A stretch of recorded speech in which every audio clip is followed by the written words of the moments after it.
On reprend. Donc, je disais, ce qui est bien aussi pour le chiffrement, dans le chiffrement à flot ou par flux, c'est qu'il ne propage pas les erreurs, puisque vous n'avez pas un chiffrement par bloc. Ça veut dire que s'il y a une erreur sur le chiffrement d'un seul bit, c'est juste sur un seul bit, pas sur les autres. Donc, il est souvent utilisé dans la téléphonie mobile, contrairement au chiffrement par bloc, parce qu'il est aussi rapide. Si on doit comparer entre les deux modes de chiffrement, par bloc et en continu, les systèmes de chiffrement continu sont plus faciles à cryptanalyser par rapport à ceux par bloc. Mais d'un autre côté, les systèmes de chiffrement en continu sont plus faciles à analyser mathématiquement. Avec le chiffrement par bloc, une seule erreur va corrompre au moins un bloc de données, tandis que le chiffrement continu est réalisé de telle façon qu'un bit de texte clair corrompu va engendrer juste un seul bit de texte chiffré corrompu. Et l'avantage du chiffrement par bloc est sa capacité d'opérer, donc chiffrer un grand nombre de blocs en général, plus rapidement que le chiffrement continu. Voilà. Donc, ce qu'on va voir maintenant, c'est un ensemble d'algorithmes de chiffrement symétriques. Ces trois algorithmes de chiffrement sont des chiffrements par bloc. On va voir que des chiffrements par bloc. Hein. Donc, on a DES, AES et IDEA. On va commencer par DES.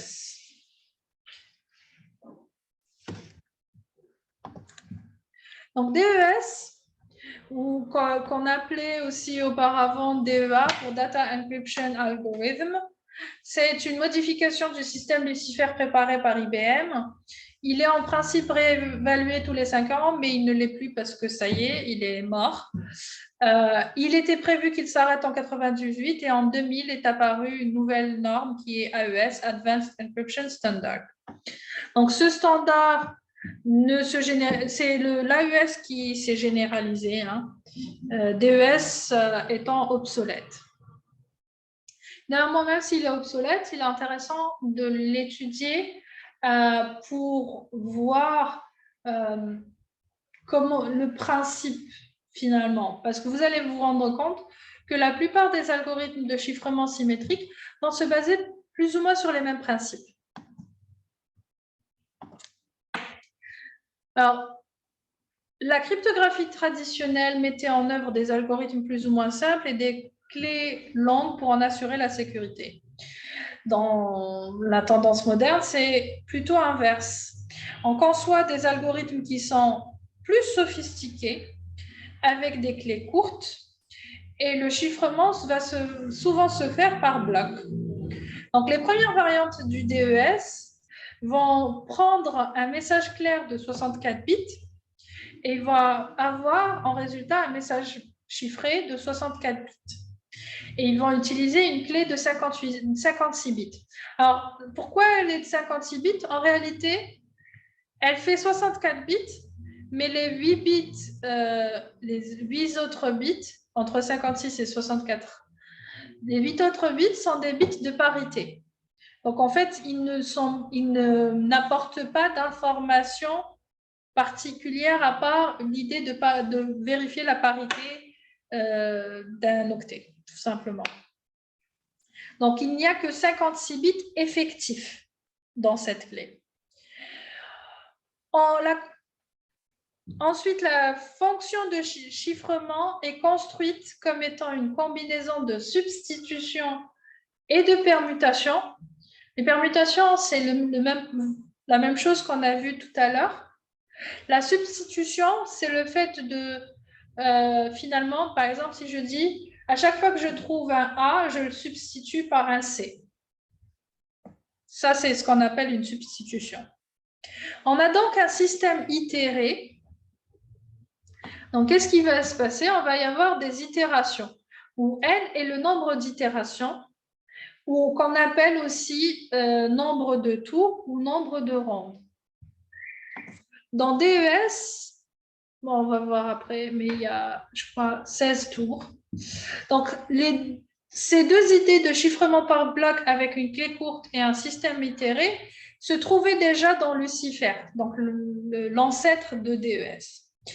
Et va se retrouver aussi, donc le chiffrement par bloc et clé courte va se retrouver aussi, et système itéré va aussi se retrouver dans l'AES et dans l'IDEA.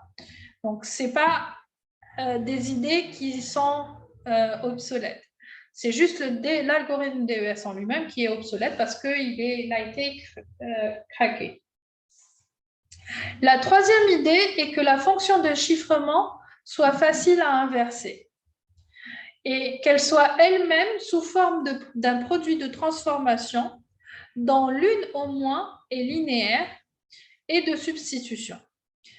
La facilité d'inversion est aussi réalisée par le fait que les 16 tours sont toutes identiques, mais paramétrées par diverses fonctions de la clé. En fait, qu'est-ce que ça veut dire? Ça veut dire que vous allez itérer sur quelque chose. Et chaque itération, c'est exactement la même chose. La seule différence, c'est la partie de la clé qui va être utilisée pour l'itération. Tout simplement. L'algorithme est lui-même conçu de telle sorte à pouvoir effectuer le déchiffrement avec la même clé. Par contre, chacune des 16 itérations est contrôlée par des sous-clés dérivées de la clé maître. Les étapes sont simplement exécutées dans l'ordre inverse quand on fait un déchiffrement. Donc, dans le déchiffrement, on va faire dans un certain ordre. 1, 2, 3, donc les actions vont être 1, 2, 3, 4, 5, 6. Dans le déchiffrement, les actions seront dans le sens inverse. Ça veut dire 6, 5, 4, 3, 2, 1, et ainsi de suite. Enfin, voilà, pour avoir une idée. En fait, le principe qui caractérise les systèmes actuels, c'est le principe de Kirchhoff de confusion et diffusion qui est utilisé. La confusion, c'est combiner des opérations linéaires et non linéaires afin de cacher les relations entre le clair, le chiffré et la clé. La diffusion consiste à utiliser des transpositions pour faire dépendre chaque bit du message chiffré de tous les bits du message clair et de la clé. Voilà. Si on reprend tout ça dans les grandes lignes, on va prendre un texte, on va le découper en blocs de 64 bits, on va appliquer une permutation initiale sur ces blocs, on va découper le bloc de 64 bits en deux blocs, on aura un bloc qui sera partie gauche et partie droite. On va faire des permutations et substitutions qui vont être répétées 16 fois. Ensuite, on va recoller la partie gauche et la partie droite. Et ensuite, on va faire la permutation. Donc, la permutation qu'on avait fait ici, on va faire l'inverse de cette permutation. Voilà ce qu'on va avoir. Donc, je prends un bloc de 64 bits. Je lui applique une permutation. Je le sépare en deux sous-blocs, partie gauche, partie droite. J'applique sur la partie gauche certaines choses. Donc, ce sera G0 XOR, alors D0 qui va rentrer dans la fonction F avec la sous-clé K0, le résultat XOR G0, et ce sera la partie gauche, la partie droite 1. Tandis que la partie gauche 1 n'est autre que D0. Et ainsi de suite, 16 fois. À la dernière ronde, on va recoller G0 et on va recoller G16 et D16 et on va appliquer la permutation inverse.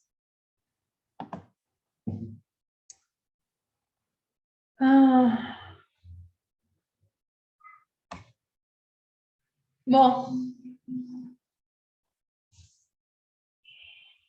Laissez-moi réfléchir. Est-ce que vous avez besoin de connaître ces détails-là?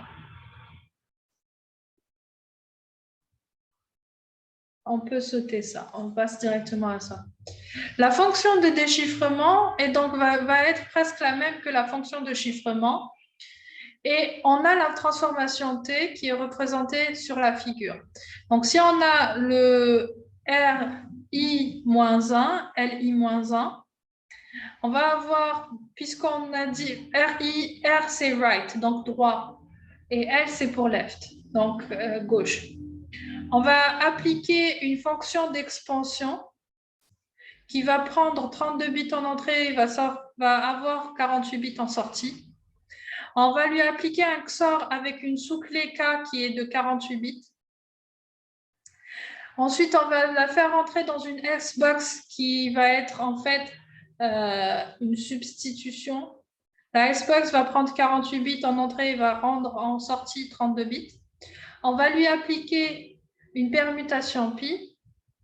Et ensuite, le résultat de cette permutation pi, on va lui appliquer un XOR avec la partie gauche précédente pour avoir la partie droite suivante. Tandis que la partie gauche suivante va juste être égale à la partie droite précédente. Et si on veut faire le déchiffrement, on va passer dans le sens inverse, tout simplement.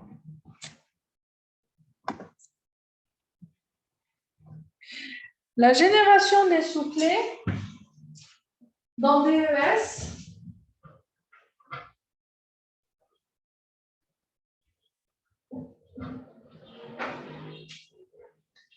est comme suit. On a une clé de 56 bits qui est stockée sur 64 bits avec les bits qui sont en position 8, 16, etc., multiples de 8, 8, 16, 30, 32, 20, 24, 32 et ainsi de suite, jusqu'à 64, sont des bits de parité tels que chaque octet contient un nombre impair de 1, donc des bits de parité impair. Ainsi, une seule erreur peut être détectée dans chaque groupe de 8 bits. On va pouvoir précalculer les 16 sous-clés, puisqu'on a 16 rondes, et que pour chaque ronde ou chaque tour, on a une sous-clé. Donc, on va pouvoir faire le précalcul des 16 sous-clés K1, K2, K3 jusqu'à K16, qui sont sur 48 bits, à l'avance. La création des sous-clés va utiliser des fonctions de sélection et de permutation. Donc, on va enlever les bits de parité. Donc, on se retrouve avec 56 bits. Puis, on va réordonner les autres suivant une permutation pi1 qui va nous donner C0 des 0. Et ces C0 des 0 est composé de 28 bits chacun. Puis, on va calculer différents éléments. Donc, si on regarde, ça va nous donner quelque chose dans ce style, ce schéma-là. Donc, on a la clé. On va lui enlever, bien sûr, les bits de parité. On va lui appliquer une permutation. Ensuite, on partage en deux parties. Pour la première partie, on va faire une rotation gauche sur la première partie et une rotation gauche aussi sur la deuxième partie. Ensuite, on va prendre C1, D1 et on va lui appliquer une autre permutation et on aura la première sous-clé K1. Pour avoir les autres sous-clés, on va faire la même chose. C1, rotation gauche, LS2. Ça va nous donner C2. D1, rotation gauche, LS2. Ça va nous donner D2. Et on va prendre ces deux-là, leur appliquer la permutation PC2 et PC et pour avoir K2. Et ainsi de suite jusqu'à K16. Alors, les rotations, ces rotations-là, le nombre de bits par lesquels on va faire la rotation va dépendre du tour dans lequel on est. Voilà. Donc, ça va être soit une ou deux positions selon la valeur de I. On va décaler d'une seule position si I est égal à 1, 2, 9 et 16 et de deux positions sinon. Donc, pour 1 et 2, on va faire des rotations gauche d'une seule position. Pour 3, on va faire une rotation de deux positions, et ainsi de suite. L'avantage de cet algorithme, c'est qu'il est facile à implémenter et qu'il permet une vitesse de chiffrement très rapide et aussi de déchiffrement. Le déchiffrement est réalisé par le même algorithme que le chiffrement. Ça veut dire quoi? Si je prends l'algorithme de chiffrement, je vais aller du haut vers le bas. Pour le déchiffrement, je vais faire la même chose, mais du bas et je remonte. Tout simplement. Donc, je vais aller d'en bas et je remonte le schéma.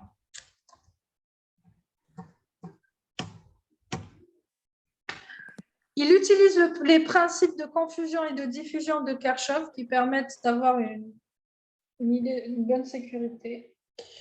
Et l'effet d'avalanche. Alors, qu'est-ce que c'est qu'un effet d'avalanche? C'est que il suffit de faire un petit changement dans le texte clair pour qu'il entraîne un changement dans au moins la moitié du texte chiffré. Voilà. C'est ce qu'on veut dire par un effet d'avalanche. Les inconvénients et leurs faiblesses, la longueur de la clé. Donc, 64 bits, en fait, 56 bits effectifs, c'est trop peu. Et donc, il est facile de faire une recherche exhaustive sur des clés de 56 bits. Et dans tous les cas, la sécurité du DES repose sur les S-Box, les boîtes S, celles dont j'ai parlé ici, celles qui prennent 48 bits en entrée et qui donnent 32 bits en sortie. Et il a même été montré que tout autre choix pour ces boîtes aurait conduit à un algorithme plus vulnérable face aux attaques différentielles et linéaires. Alors, les attaques différentielles et linéaires, c'est un type d'attaque de cryptanalyse que vous n'avez pas besoin de connaître plus que ça, en fait. Si vous faites de la recherche, que vous allez dans la cryptographie, peut-être, mais dans le cadre de ce cours, bon. Voilà. Il y a eu, comme DES a été cassé, il y a eu des modifications DES pour essayer d'améliorer la sécurité, pour essayer de renforcer la sécurité. Donc, en pratique, pour renforcer la sécurité, on utilise parfois DES à 2 ou 3 clés. Le double DES, donc DES à 2 clés, il utilise quoi? Il va faire le calcul Y est égal F de K2, enfin, F de K1 de X, et le résultat de ça, F de K2, donc F de K2 de F de K1 de X. Une recherche exhaustive va donc nécessiter d'explorer 2 à la puissance 56 fois 2 clés, donc 2 à la puissance 112 possibilités. En réalité, l'attaque de type rencontre au milieu montre qu'il suffit de 2 à la puissance 57 opérations pour casser un tel chiffrement. La rencontre du milieu, ça veut dire que vous allez essayer de se retrouver au milieu plutôt que de faire une recherche à l'extérieur, de faire une recherche par la suite. Oui. Mais pourquoi 56? Parce que les 8 bits, rappelez-vous, la clé, elle fait 64 bits. Mais en réalité, il n'y a que 56 bits qui sont effectifs. Les 8 autres bits, c'est des bits de parité. On peut calculer à partir des 56 autres bits. Donc, mais pour calculer la sécurité, en fait. Le triple DES va utiliser 3 clés distinctes en gardant le mode chiffre. En fait, on va faire chiffrement, déchiffrement, chiffrement. Ici, Y, c'est égal à F de K3, de F-1 de K2, de F de K1 de X. Si on devait faire une recherche exhaustive, on trouverait 2 à la puissance 128 tentatives et on aurait besoin de 2 à la puissance 46 blocs mémoire pour pouvoir retrouver les clés K1, K2 et K3 pour déchiffrer. Si K1 égale à K2 égale à K3, on va obtenir un DES simple. Le problème du triple DES, c'est qu'il est lent. Il est très lent parce que vous allez devoir chiffrer avec une clé, déchiffrer avec une autre clé, rechiffrer avec une troisième clé. Ça va prendre beaucoup de temps. Et donc, au final, on a laissé tomber carrément DES et les différentes versions de DES pour aller vers AES. Et on arrête là pour le cours. Vous avez 10 minutes de pause et on reprend à 12h30.